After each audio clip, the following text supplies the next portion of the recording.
කුළුතුල් IPL තරඟාවලියේ අලු ගසමින් නැගුණු ශ්‍රී ලංකා මාතාවගේ දක්ෂතම පිතිකරුවෙකු වන පැතුම් නිස්සංක අරුන් ජේට්ලිහිදී මුම්බායි වෙතට දැඩි ප්‍රහාරයක් දියත් කරයි. රිස්විගේ දැඩි ප්‍රහාරයත් නිස්සංකගේ ක්‍රියාත්මක වීමත් හේතුවෙන් දිල්ලි කැපිටල් මුම්බායි ඉන්දියානුවන් අමන්තානන්දයට පත් කරයි. ක්‍රිකට් ලොව තොරතුරු දැනගැනීමට ක්‍රිකට් හයිලයිට් අපහා එක්වන්න.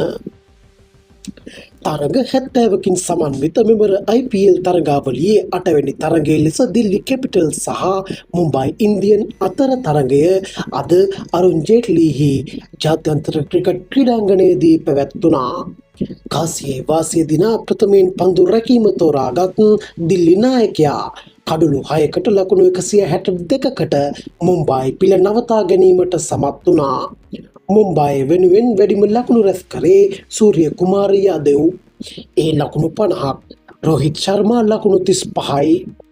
පිළිතුරු ඉරිම ආරම්භ කළ දිල්ලි ආරම්භක පිතිකරුවන් වූයේ KL රාහුල් හා ශ්‍රී ලංකා ජාතික මට්ටමේ පිතිකරු වන පැතුම් නිසංකයි. ලකුණු 1කට රාහුල් යළි අසුන් ගනිද්දී සිය කුණුදුල් IPL තරගාවලියේ දෙවන තරගය ඉතා ඉවසීමෙන් ක්‍රීඩා කළ පැතුම් පන්දු 30කින් ලකුණු 44ක් රැස් කළේ 4 පහර 6ක් සහ දෙවැන්ත 6 පහරක් අරුන් ජේට්ලිහිදී එල්ල කරමින්.